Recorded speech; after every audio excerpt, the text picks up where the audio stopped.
भी परिवार से दूर था, फिर भी ऐसी चीजें थी जो वह नाथन की योजनाओं को बर्बाद करने के लिए कर सकता था।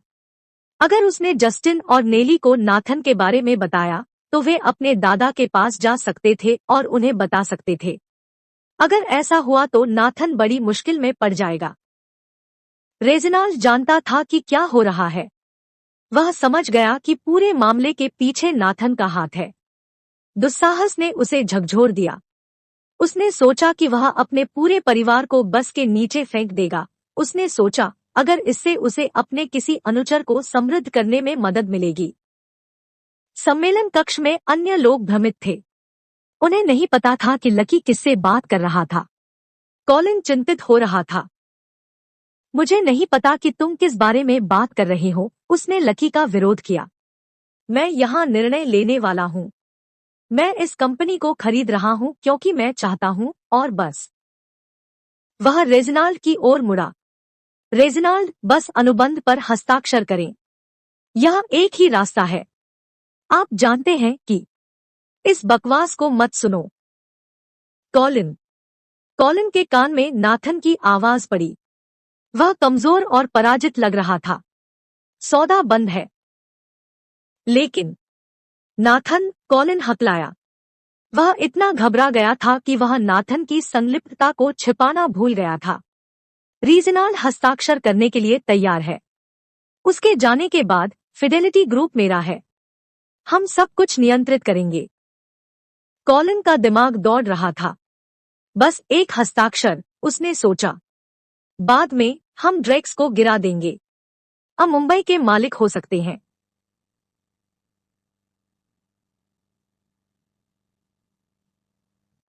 और अब नाथन इसे छोड़ना चाहता है। वह क्या कर रहा है? कॉलिन की अवज्ञा पर नाथन को गुस्सा आ गया। मैंने कहा कि सौदा बंद है। सुन रहे हो या नहीं? कॉलिन ने गहरी सांस ली। वह कुछ नहीं कर सकता था। अगर नाथन ने कहा कि सौदा खत्म हो गया है, तो ऐसा नहीं होने वाला था। ठीक है, उन्होंने अनिच्छा से कहा। कमरे में हर कोई कॉलिन को घूर रहा था। यह स्पष्ट और स्पष्ट होता जा रहा था कि क्या हो रहा था। रेजिनाल्ड, कॉलिन ने कहा, मैं प्रस्ताव वापस लेता हूं। डेविड और उसके दोस्त खुशी से उछल पड़े। जिन कर्मचारियों ने कॉलिन की रिश्वत नहीं ली थी, वे भी उतने ही खुश थे। वे पूरी तरह से नहीं जानते थे कि क्या हुआ था, लेकिन उन्हें ऐसा लगा कि उन्होंने एक बड़ी जीत हासिल कर ली है। यह सब लकी के लिए धन्यवाद था। जोसेफ, नूह और वे अधिकारी जिन्होंने ड्रेक्स को धोखा दिया था, पूरी तरह से हारे हुए लग रहे थे। उनमें से कई को सख्त उम्मीद थी कि वे अपनी नौकरी रखने में सक्षम हो सकते हैं। कॉलिन, तुम क्या कर रहे हो? नूह ने पूछा। सब कुछ हमारे रास्ते जा रहा है और आप पीछे हट रहे हैं। कॉलिन ने उसके चेहरे पर एक दयनीय अभिव्यक्ति के साथ देखा। मैं नहीं चाहता, लेकिन जो आदमी मेरा समर्थन करता है वह मुझे इसके साथ नहीं जाने देगा। मैं कुछ भी नहीं कर सकता। उनकी बातों से हंगामा मच गया। कमरे में कई लोगों ने नूह की बात सुनकर और कॉलिन का समर्थन करके अपनी नौकरी को खतरे में डाल दिया था।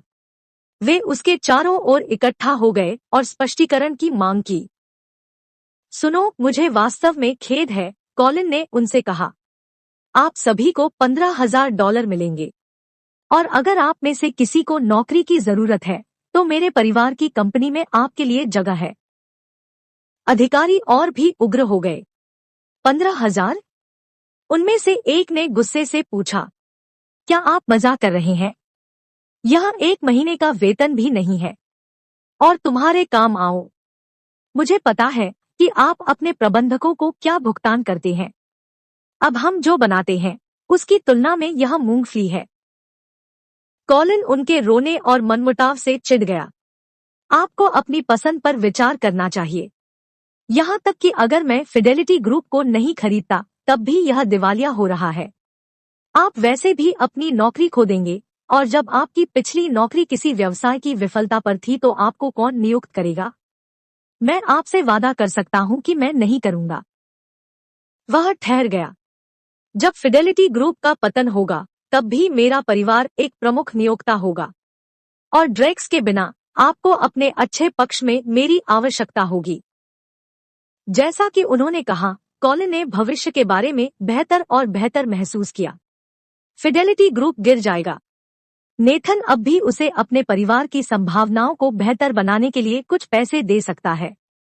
समय के साथ पैटरसन अभी भी वाशिंगटन मुंबई में सबसे प्रभावशाली परिवार बन सकता है। बहुत चालाक कॉलिन, नाथन ने कॉलिन के कान में फुसफुसाया। उन्होंने महसूस किया कि ड्रेक्स ने जो किया है उसे नहीं भूलेंगे। उन्हें अभी भी वाशिंगटन मुंबई में एक सहयोगी की जरूरत थी। आपने ड्रेक्स के साथ जो किया उसे ठीक नहीं करने जा रहे हैं, है ना? लकी ने जबरदस्ती पूछा। वह कॉलिन के जरिए नाथन से बात कर रहे थे। यहाँ तक कि अगर सौदा नहीं हुआ तो केवल नाथन ही फिडेलिटी ग्रुप को डूबने से बचा सकते थे। नाथन ने स्क्रीन पर लकी की उदास उपस्थिति देखी। उसने कुछ सेकंड सोचा और फिर उसे पता था कि क्या कहना है। उसने अपने पटरियां ढक रखी थी। फिडेलिटी ग्रुप को नष्ट करने के लिए उसने जिन बिचौलियों का इस्तेमाल किया था वे उसके प्रति वफादार थे। वे कसम खाएंगे कि उन्होंने अपने दम पर काम किया है। कॉलिन, उन्होंने कहा, लकी को बताएं कि फिडेलिटी ग्रुप की परेशानियों से मेरा कोई लेना देना नहीं है। वह उन कंपनियों से जांच कर सकता है जिन्होंने उनके कारोबार को बर्बाद कर दिया। वे उसे बताएंगे कि उन्होंने यह अपने दम पर किया है। मैं कंपनी को बचाने के लिए कुछ नहीं कर सकता।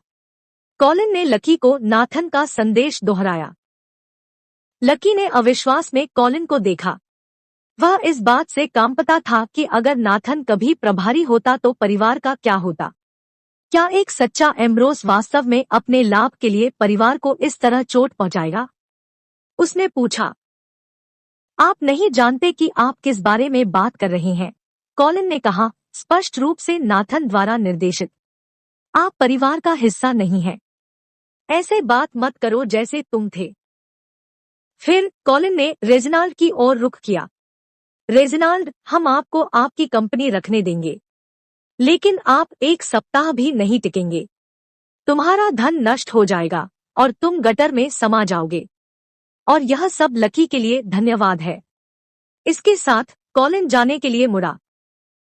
रेजिनाल्ड उसे रोकना चाहता था और फिडेलिटी ग्रुप को खरीदने के लिए उससे विनती करना चाहता था। कंपनी को बचाया नहीं जा सका। यदि वे इसे बेचने से पहले इसे डूबने दिया गया तो नुकसान बहुत बड़ा होगा। कौन कहता है कि फिडेलिटी ग्रुप दिवालिया हो रहा है? लकी ने कहा। श्री ड्रेक, कृपया निश्चिंत रहें। मुझे लगता है कि आप 1 घंटे के भीतर सामान्य होने की उम्मीद कर सकते हैं। कॉलिन उसकी ओर मुड़ा और हंसा। सपने देखते रहो। कंपनी के लिए किया गया है। यह 100 वर्षों में सामान्य संचालन में वापस नहीं आ सका। लकी ने उसे अनदेखा किया और रेजिनाल्ड को संबोधित किया। श्री ड्रेक, रीटा ने मुझे बताया कि आप इस संकट का सामना करने के लिए धन जुटाने की कोशिश कर रहे थे। स्थिति को पूरी तरह से उलटने के लिए आपको कितनी आवश्यकता होगी? रेजिनाल्ड ने रीता की ओर कृतज्ञतापूर्वक देखा। उसे पता नहीं था कि लकी आज यहाँ कैसे आ गया। अब वह जानता था। रीटा ने उसे बताया था। अब जबकि इन सब में से कुछ रहस्य निकाल लिया गया है, मुझे लगता है कि हम कम के साथ मिल सकते हैं। हमें करीब $1 अरब की जरूरत है। हमें बचाए रखने के लिए यह न्यूनतम होगा, उन्होंने कहा। रेजिनाल्ड रुक गया और जब उसने बोलना शुरू किया तो उसकी आवाज उदास हो गई। लेकिन मैं केवल शॉर्ट नोटिस पर लगभग 500 मिलियन जुटा सकता हूँ। कमरे में सन्नाटा छा गया क्योंकि वे संख्याओं पर विचार कर रहे थे। भले ही डेविड के सभी दोस्त मदद करने के लिए तैयार थे और उनमें से प्रत्येक ने कुछ मिलियन देने का वादा किया था, वे जानते थे कि वे ड्रेक्स को $1 अरब तक पहुंचने में मदद नहीं कर पाएंगे। क्या तुम एक अच्छे लड़के नहीं बनोगे और उनकी मदद करोगे, लकी? कॉलिन ने उपहासपूर्वक कहा। आपको केवल लगभग $500 मिलियन की आवश्यकता होगी। मुझे लगता है कि आखिरकार तुम हीरो नहीं बन पाओगे। लकी मुस्कुराया।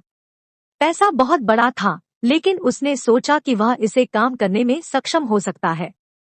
उसने अपना फोन निकाला और जेसप का नंबर डायल किया।